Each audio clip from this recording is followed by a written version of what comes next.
I have not uploaded a video to this in a while. It's been a little bit. And I bring that up because there's definitely going to be some learning curves. Like right now, I can't get this demon movie off my screen that we're looking at. So let me do that quick. Good movie, by the way, too. Evil Lurks Within. I'm just going to endorse it right now. That's for all the 15 people that will watch this over the course of a year. This is it's a great movie. All right, so I'll make that note first. Evil Lurks Within, or Evil Lurks When Evil Lurks. That's what it is. Horrific movie. Horrific movie.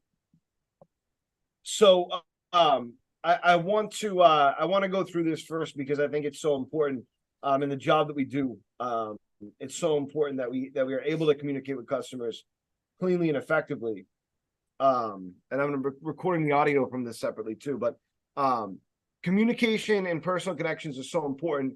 And it's something that when we hire somebody, right, when we make the hire for somebody, that's the reason why we're hiring them. We're hiring them based on their ability to communicate, right? And what we see something in them. So it's not always that they have sales experience. It's usually not they have sales experience or they have experience dealing with customers or whatever. It's usually that we see something through the ways of communicating that makes us think, hey, this person will be good at the job and they'll be effective at dealing with customers. And so it's one of the biggest gambles that we take, honestly, is in finding somebody is the communication and development of the conversation with the customer, because the script we have taken care of, right? We don't hire someone based on their ability to learn the script. We don't script test them in the interview. And so it's all based on their ability to deal with communication with the customer. That's why it's the first part of the job. And it's the first part of the job. It might not be the most important even. I've seen people that have severe social anxiety do a job like this. But it takes fight to get over that. And so it might not be the most important thing. It's definitely one of the most important things, number one. And it's something that you have to get comfortable with quick. Now, what do I mean by that? I mean, you know, it's not the easiest thing to do in the job, but it's something that when you feel comfortable with communication with the customer, you'll feel so much better about what you do, you know? So I'm just going to take a note here. So what we're going over again is communication with the customer, personal connections,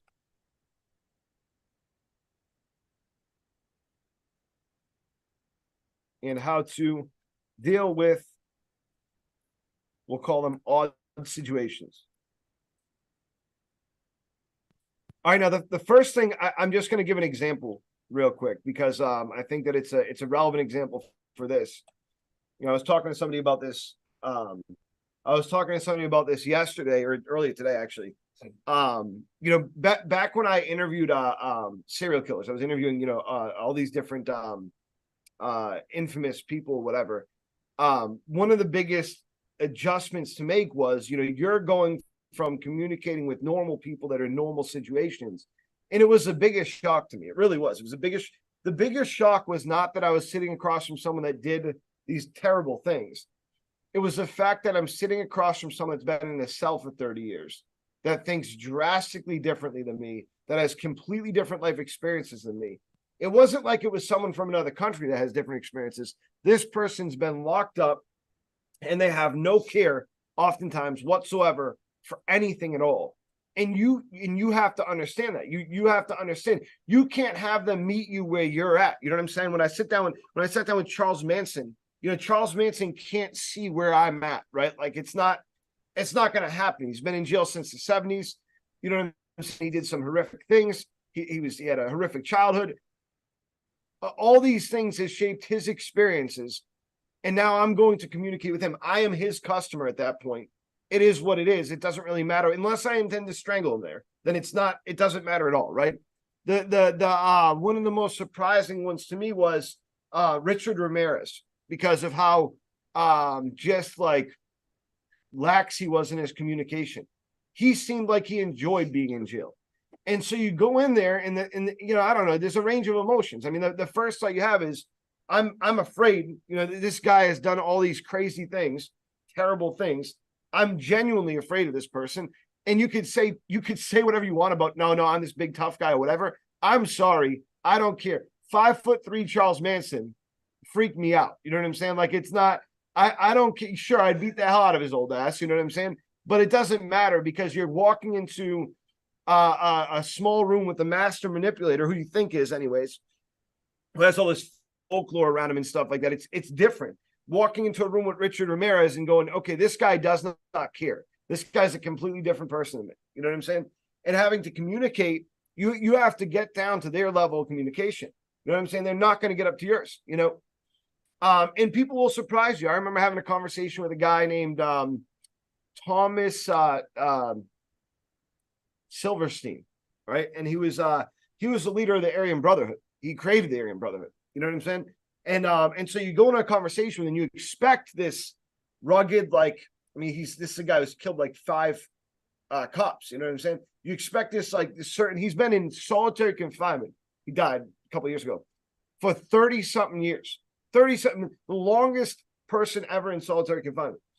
And I sit down and I'm talking, I can't talk to him in person. He can't have visitors, but I'm expecting this dangerous guy. And what I get is this super hippie, peace and love, no racism. I mean, just completely opposite of what you think you're getting, given the guy's history. You know what I mean? So you can't prejudge. And so I think through those experiences, I learned a lot about communication with different people and how when you go to a customer's house, you're getting to their level. You're at their house. It's their game.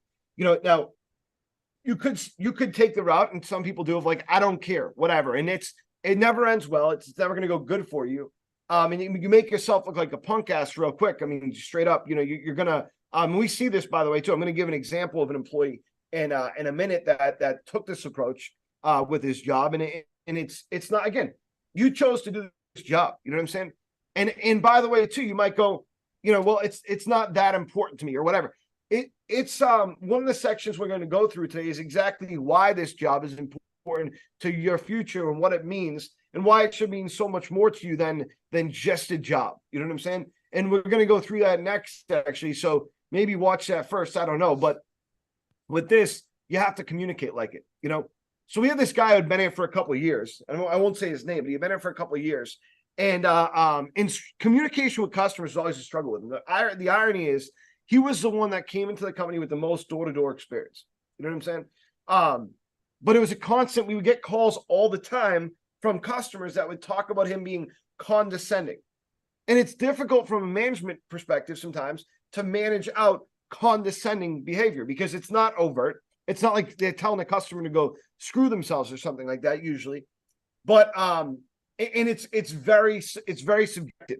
So, you know, that customer tells me that, I sit down with him and he goes, no, I just told the guy that I saw some problems with his windows. You know what I'm saying? And so it's hard to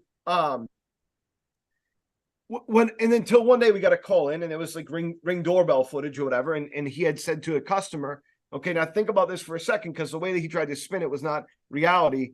He says to a customer, a guy who had walked out, just do what your wife tells you and go inside. That's what he said to the guy. You know what I'm saying?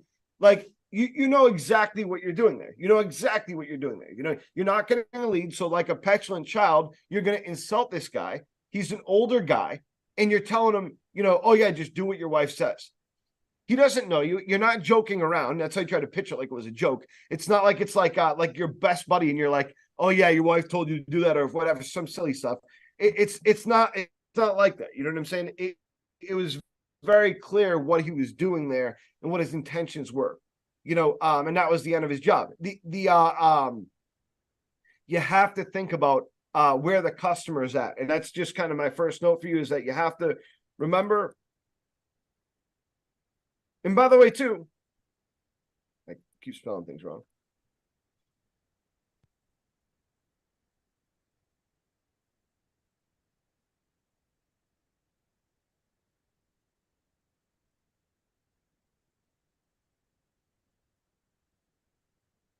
So, and what I mean by that, I'll explain further too. And you know, so if I go to that customer's house and I see this struggle between husband and wife, where the wife's like, no, come on, we don't need windows, and the husband's trying to engage with me, right? then I might try to include the spouse as well. You know what I'm saying? That might be one thing that I do. Well, hey, Mrs. Jones, let me just introduce myself, you know? Or if I'm talking to the husband, I'm just probably going to give it time. Okay. See what he does. I'm not going to. And so why? Because our company has further interest in doing business with them in the future. And I get it. You don't just want, I wouldn't just give up, but I would let that interaction happen. I'm not going to interfere between a husband and wife in their discussion, however things work in their household. And then I'm going to adjust and address the situation based on that. So if the woman walks inside, I'm not going to go, oh man, she's real tough on you, huh? You know what I'm saying? No, that's silly, right? But I'm going to say, sir, I get it. You know, obviously neither one of you are thinking about getting windows. You know, here's why this is important, right? And I'm going to talk about that. I'm going to come in a little bit on the wife's side, right? Make it all better, you know, make it like all okay. Hey, I get where you're coming from. I'm not going to go, man, I get where you're coming from. My wife's real tough too, you know, something like that. I'm going to, but I'm going to communicate in this effective way. And the way that the way that I'll do that is, again, by getting down to where the customer's at. So, you know, I got to think about that as I'm communicating with the customer. The last thing I want to do is be disrespectful to their situation and the way that they communicate. And so that's where that's important. And it's usually pretty clear, by the way, too. It's usually pretty clear when you're dealing with customers how important this is. Things like voice tone, things like facial expressions and what do you call that? Body language. Those things are extremely important in the way that you're communicating with the customer. So if I go to a house and I look hostile, I look aggressive, then I'm not going to probably do well at that house. You know what I'm saying? So remember too, that communication is made up of not just words. Okay. Words are a small part of communication.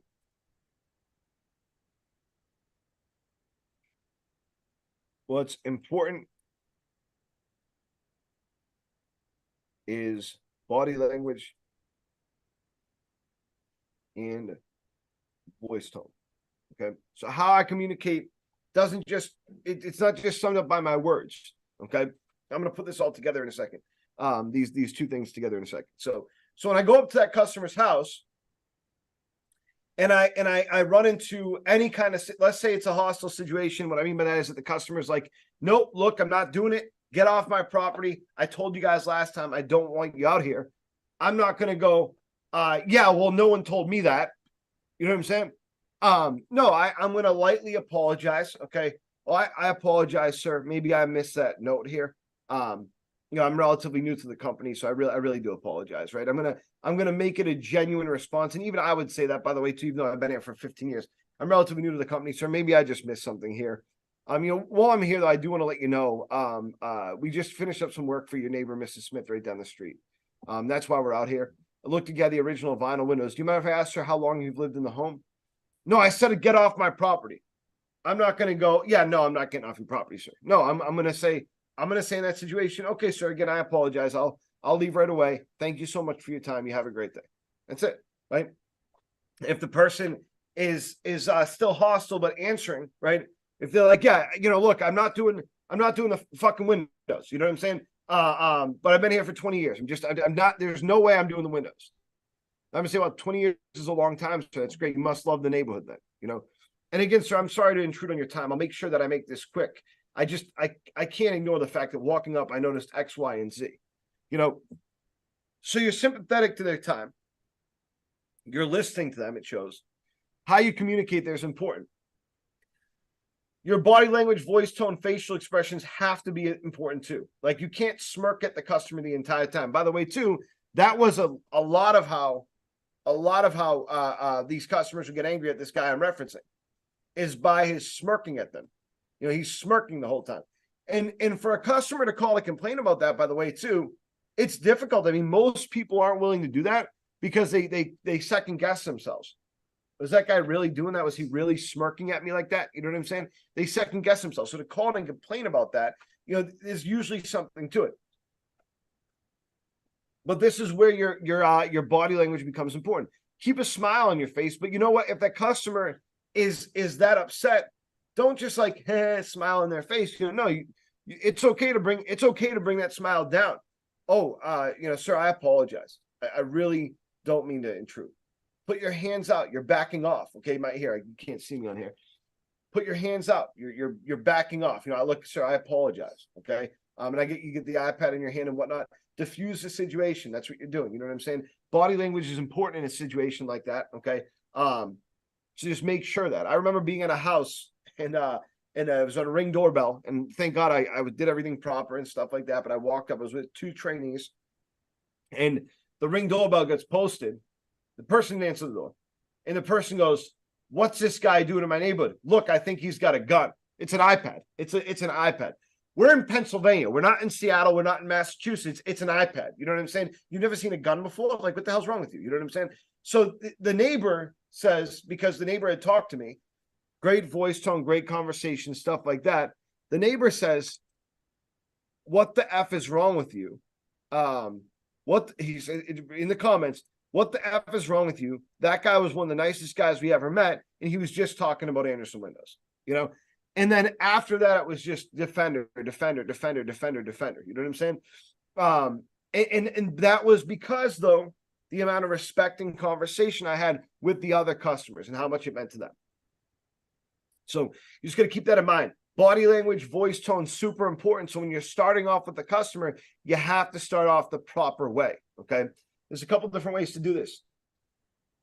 So I'm going to go through some helpful tips real quick for this, and then we'll go on to questions from there. Okay. So the first thing is it starts way before you get to the door. Okay. Some of this stuff is going to sound silly. I get it. I'm just going to call this the list when I put it up on here, just to make it easy. And first thing on the list is when you're in a neighborhood, okay, when you're in a neighborhood, walk fast, walk motivated. Now, what I mean by that is I don't mean go into a light sprint or whatever. You know what I'm saying? I don't mean that. I don't mean, you know, you it's not to get to more houses. That's a positive as well. Okay. Sure, you can get to more houses. The reason why I say this is because I'm going to put that down as a positive too. You know, sure, you get to more houses, but the biggest thing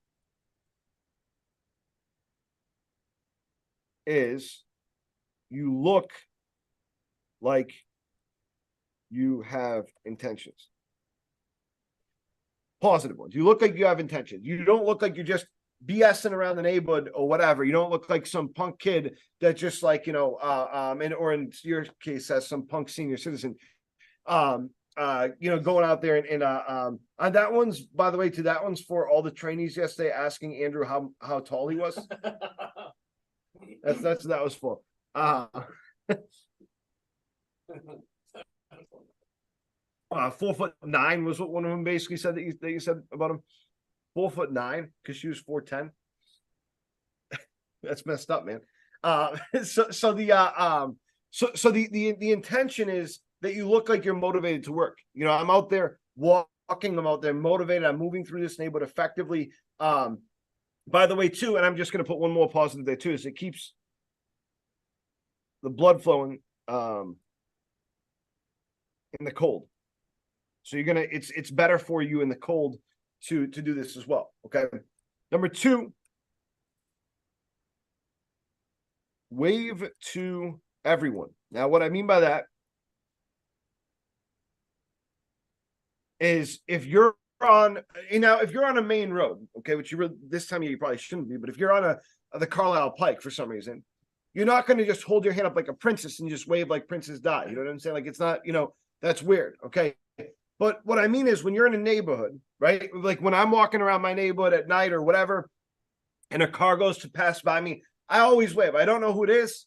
I always make sure it's not my direct next door neighbor because I don't like him. You know what I'm saying? I always check for that first. He's a predator. He's not a good dude, you know, so not a good guy. I just recorded every YouTube on here. It's true. It's very true. You can look up the records. The interesting YouTube video, right? The thing is, though, is that when you wave that person, you're making yourself part of that neighborhood. If you're that guy that's in the neighborhood to steal, you know, whatever, TVs or whatever, you're not going to be waving to everybody. You know what I'm saying? And so act like you know people, act like you have intent there, and wave like enthusiastically. Don't just, you know, don't just head nod the person. Wave at the person. Make them feel like they have to interact with you because you're likely to knock on their door. Or they're going to go home and see that sticky note on their door, and they're going to react in some certain way. You want them to have a positive interaction with you. Okay. So wave to everybody. And again, to make yourself part of the neighborhood and show positive intention before you reach the house. Okay. Now this is again going to sound like kind of a weird one, but wave at the house that you're walking up to. Wave at the house. Again, I know that sounds weird. You don't know who's looking out the windows. You don't know who is paying attention to you. Okay. So what I do is, as I'm walking up a driveway, every once in a while, as I'm looking at the windows, because I look like I'm looking through the windows. You know, I'm looking at the windows. I'm looking at them pretty intently. So as I'm looking at the windows, I'll just wave. I'll just go like this. You know what I'm saying? Especially if it's a longer driveway, every minute or so. And I'm trying to catch the person. If the person's looking at me, I want them to see. I want them to I want them to think that I saw them. You know what I'm saying? I want them to answer the door. But I want to create a positive, any kind of positive interaction I can create. Great, fantastic. You know what I'm saying? So I'm this motivated guy. Keep in mind now, okay, what's the difference between what I'm doing out there and what you're doing out there? A, if I'm doing these things, I'm thinking about my job. Okay. If I'm doing these things, I'm thinking about my job. B, just in these couple things alone, I'm now walking fast. My blood's flowing more. I probably have more energy than you if you're just, dicking around the neighborhood or whatever. I'm waving to everybody. So I'm having all kinds of positive interactions the entire day, where you might not be having those positive interactions. I'm having them all day. I feel good about what I'm doing all day. And I'm creating that same interaction with the person at the house. Okay. So assume someone is watching you. Now that's important in multiple different ways. We've had people, use the restroom in places that are not the best places to use the restroom. We've had people get caught swearing on camera. We had a guy who said, oh, F that dog in front of a Ring doorbell. You know what I'm saying? Stupid bitch. Yeah, that's what it was. Yeah. He called the dog a stupid bitch. Yeah. And at the Ring doorbell. Yeah, that was Mr. Peterson. Yeah. So you don't want to have that. I mean, when people are sending in videos like that, it does not make our company look good. By the way, too, that goes up on their neighborhood Facebook. You know what I'm saying? And it's hell from there, And by the way, too, it can get really, really bad. There was the airline, I forget which airline it was, but you can look it up. There was a country music singer, not a big singer by any means, that went on that airline. And and I know this video is a little bit longer than we intended to, but this is good stuff. He went on that airline and he ended up they threw his guitar. He looks out the window and he sees them take his guitar case and just toss it in the airplane, right? Just no care whatsoever. You know how they do shit. And he gets his guitar back out and it's broken. It's not an expensive guitar or anything like that, but it's the intent that he's watching these people just not care at all about his stuff. And he knows what's happening. So he calls the airline. The airline's like, yeah, no, we're not going to do anything for you. And then eventually they try to give him like crap credits or something like that. Just nothing good. He makes a song about it. It gets like 40 million views on YouTube, like right away. And their stock price goes down by like 5-10%, whatever it was. Billions of dollars are lost over the course of a short period of time, or hundreds of millions, I should say. Then he comes out with a follow-up video too, because they continued to act the way that they did. So it's not good. Customer service is important. It's an important part of our job. We are not customer service representatives. Customer service is a very important part of our job either way. So like I said, wave at the house, assume someone's watching. Then we get to the good stuff. Number 4, and this is important, knock friendly. So I got a call from a lady yesterday, 2 days ago, who, and I actually got to address this and figure out who it was, who said that we went to her house. Okay. We knocked on her door. It wasn't a friendly knock or anything. It was just boom, boom, boom, boom, boom. Okay. Her daughter was home alone. Daughter was like 12 or 13. She's at work. We stand there for 30 seconds, something, maybe too long. We knock again, boom, boom, boom, boom, boom. Stand there for another minute. And it's 2 people, so a manager's there too. And we're just standing there for another minute. She actually left work because it was so long that we were standing there. She's like, oh no, they're going to try to get into the house. That's not the interaction that we want to have with the customer. And she didn't want to complain to the police. She didn't want any problems or anything like that. She just wanted to let me know. But that's how you can tell that customer is genuine. She didn't want to get me in trouble. She just wanted us to know as a company, hey, this is what's going on. This is probably not the practice that you want to keep, right? So number one, I mean, I'll go through what I do at the door. The first thing you should always do is ring the doorbell. If you see a doorbell, ring the doorbell, okay? So ring the doorbell. Why? Because they can hear it throughout their entire house. That's why they have the doorbell, okay? If you don't hear it, or really if you get no answer, then knock friendly, okay? Now, what do I mean by that?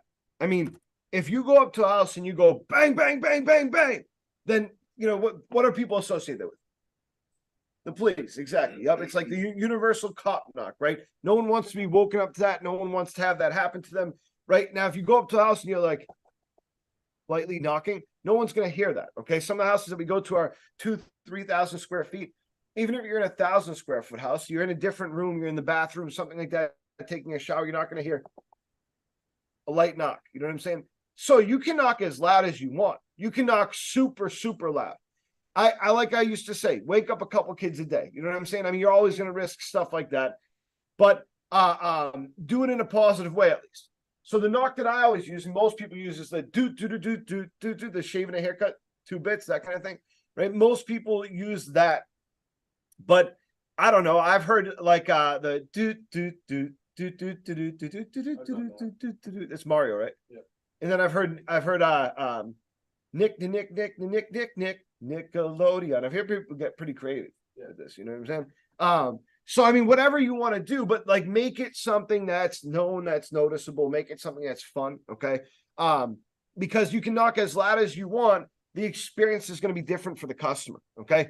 And by the way, too, try to knock on a stable door. Don't knock on a screen door that's going to like rattle or whatever or break. Don't knock on glass. Knock on the main door if you can. If there's a storm door there, it is appropriate to see if it's locked, open it to knock.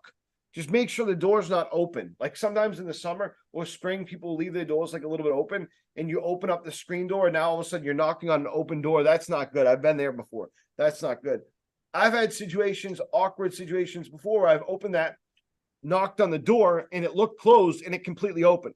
And I'm like, oh no, I just broke into this house. It's breaking and entering. You know what I'm saying? Do I close the door? Do I not? You know what I'm saying? Usually I'll yell to the person in a situation like that. Hello, hello, hello. Try to get a hold of them. And if I can't get a hold of them, then I'm closing the door. You know what I'm saying? At that point, I'll let my manager know, hey, this is what happened, but I'm going to close the door. I'm not just going to leave the door open, you know, and whatever. So then knock friendly. Okay. Knock friendly. And by the way, too, in between each ring or knock, wait 10 seconds. And if you hear somebody, wait longer. So what I mean by that is that you shouldn't be waiting there for 30 seconds even, okay? So go like this. You go at ring, ring, right? And I can hear the doorbell ring. And I'm going 1, 2, 3, 4, 5, 6, 7, 8, 9, 10. If I don't hear anything, then I'm opening the door and I'm going 1, 2, 3, 4, 5, 6, 7, 8, 9, 10. Then I'm taking the door hanger and then I'm putting it on the door and then I'm walking away. If that person comes out and I'm not going to be too far away, that means, you know what I'm saying? That's the benefit there is I'm still not going to be too far away. But if you stay for an excessive period of time, then it's just a waste of your time, number one. Number two, you look like a weirdo standing in front of the house for that long. So just, that's fine. You know how many more houses you'll get to do that? You know? Next. And this is something we're going to go over separately too. If not home, leave a door hanger. You got to leave a damn door hanger. No one's doing this, by the way, too. Like, I mean, very few people are. I can speak for Central because Cole came to me the other day and he said, hey, listen, when I've gone out with these teams, I bet you that 9 out of 10 people are not hanging door hangers in an effective way or at all. You know, it's such a bad bad thing to do as a company to not do that. Number one, the customer obviously can call in. If they call in off a door hanger, it alerts the call center, hey, this is a canvassing door hanger. Then they'll ask the customer, hey, what name is on that? And you get credit for it. Sure, it's not a lot of them, but if we still have 5 or 10 calling in per month and no one's hanging them, that tells you what we can do. We can probably have 40 or 50 per month if that's the way that it's working out. It's just a direct mail piece. It's a fancy direct mail piece that goes directly on their door that they can't miss.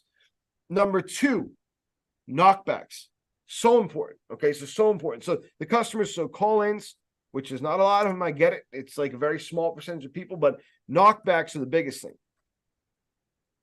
I want that customer to know, hey, I saw something in your windows that made me leave this door hanger. So if I can confidently, if I'm going back to a neighbor that I just did, and I want to feel like if I go into your neighborhood, I could do the same thing, then I can go up to that customer's house and say, hey, I left you a note the other day. I felt like I needed to come back. I felt like I needed to come back, Mr. Jones. These windows were they are starting to get to rough shape. I need to talk about it, So it's such a positive, and it's such a, talk about building urgency. We have so much BS focus on window problems that, like, why would you not do that? Like, you want to talk about urgency, going up to the house and saying, hey, listen, I just took a special trip. Bad. I left a note yesterday. You could have called me, but I came back out here because it's so bad. You know what I'm saying? It's a positive thing. Okay. And then lastly, future marketing opportunities. That's always going to help. They say that the average customer has like 10 interactions before they purchase something or something like that. This is one of those interactions, so it's very important in that way as well. Okay, now when the customer comes out, eye contact is the next thing. Eye contact. First of all, don't be a creep. No gazing. No full gazing. You know what I was going to say, didn't you? Yeah. The pool where I'm staying. I'm an island boy. He said, I'm an island boy trying to make it. I'm going to regret doing that when this video's up on YouTube. So, I'm just island boy. I should make a YouTube video of that. I probably should. I have to grow some hair first and then cut it like a moron. That's, that's what I got to do first. Yeah. I was get a wig. Like a woman. Try to make it to the top. That's the last note I got for you guys. So don't be a crepe. Don't be a crepe. Don't be a crepe neither. Don't be a crepe neither. That's It's like that old orange juice thing where everybody says they know somebody that was on acid that said they were orange juice. I was a crepe when I was on acid. Don't be a creep. Don't gaze into the customer's eyes. Okay. It's not like a, love at first sight kind of thing or whatever. Okay. But keep healthy eye contact. Your eye contact should break in natural places when you're communicating with the customer. So for example, I knock on the door, customer comes out. Good afternoon, Mr. Jones. My name is Paul Duffy, or good afternoon. My name is Paul Duffy. You must be Mr. Jones. Yep, Mr. Jones. Hi, Mr. Jones. I'm with Renewal by Andersen. I'm keeping my eye contact. We just did some work for your neighbor, actually, Mrs. Smith, right down the road. I'm breaking eye contact to point to Mrs. Smith's house and look at Mrs. Smith's house. The customer, if this works out right, which it probably will probably look at Mrs. Smith's house, right, or in that direction, right? And then I'm going to come right back to it. And I'm going to say, we just did some work for Mrs. Smith over on 123 Main Street. The reason why I'm out here is it looked at the original vinyl windows, and I'm going to break again the original vinyl windows, and I may be able to help, right? Now, so now just in that introduction, I've kept healthy eye contact, but I have broken twice from the eye contact too. The biggest thing is you don't want to be jumpy. People associate eye contact falsely, by the way, too, but they associate it, well, not falsely with this. They associate it with confidence, which they associate with trust, okay? The confidence, the eye contact to confidence thing is probably true. The confidence thing to trust is not true. You know what I'm saying? I mean, it's just not. I wish that police went off that, right? Like, okay, are you guilty? Look me in the eyes and tell me you're not guilty. All right, you're good. He looked me in the eyes. We're fine. You know what I'm saying? Like, it's ridiculous. It's a ridiculous notion, but the confidence thing I do understand. So don't be a crepe. No gazing. Okay. Keep healthy eye contact. I don't know what that word was, but it looked like healthy in Indian. Oh, keep healthy eye contact. I'm struggling today. All right. So Andrew's encouraging me or laughing at my BS too. So that's the problem. Okay. Stand up straight. And I wish that I could go through what I used to say for this, but it was an HR nightmare. Do you remember that? Yes. Yeah. Yeah. You have to really be like a tower. You know what I'm saying? You have to stand up straight. You have to be strong. That's not what I used to say.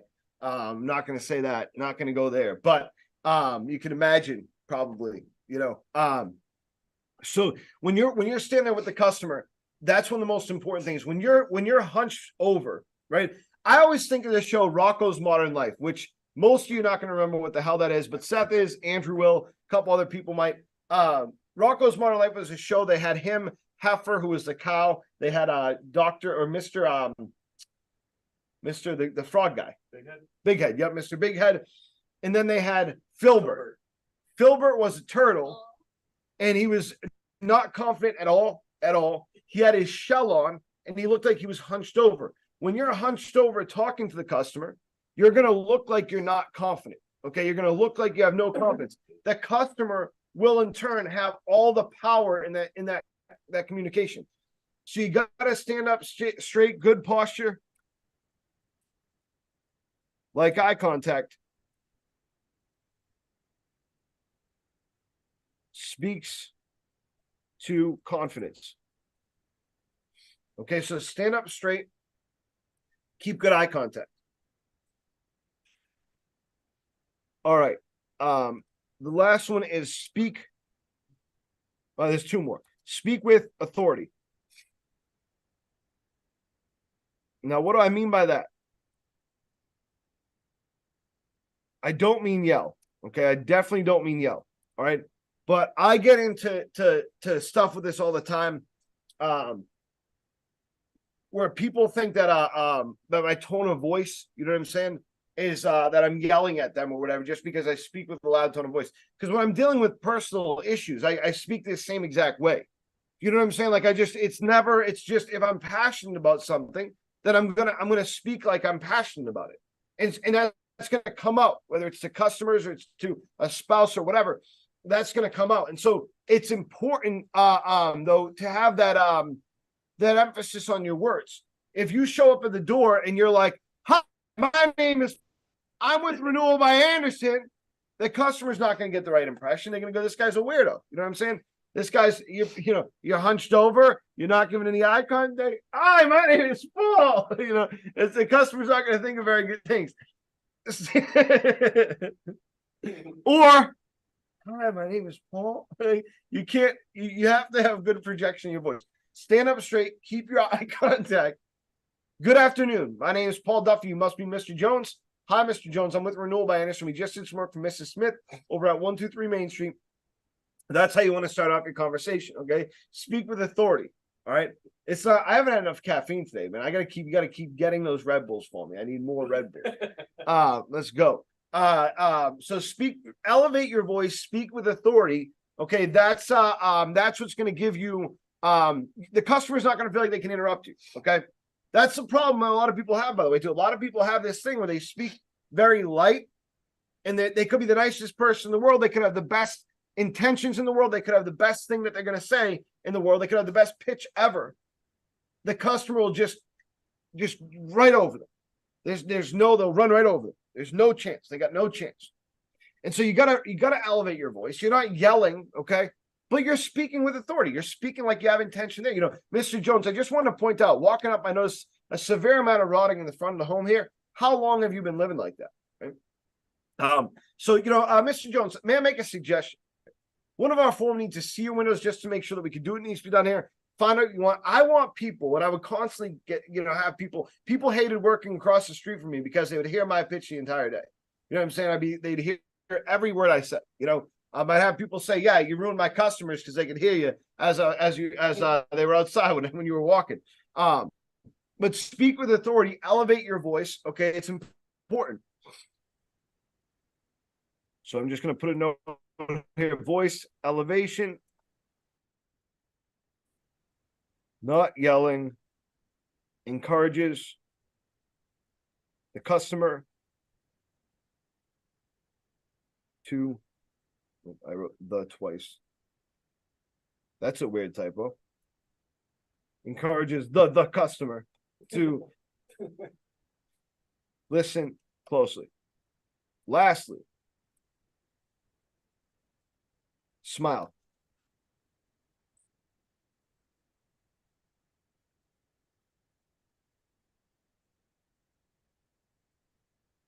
One of the most important forms of communication.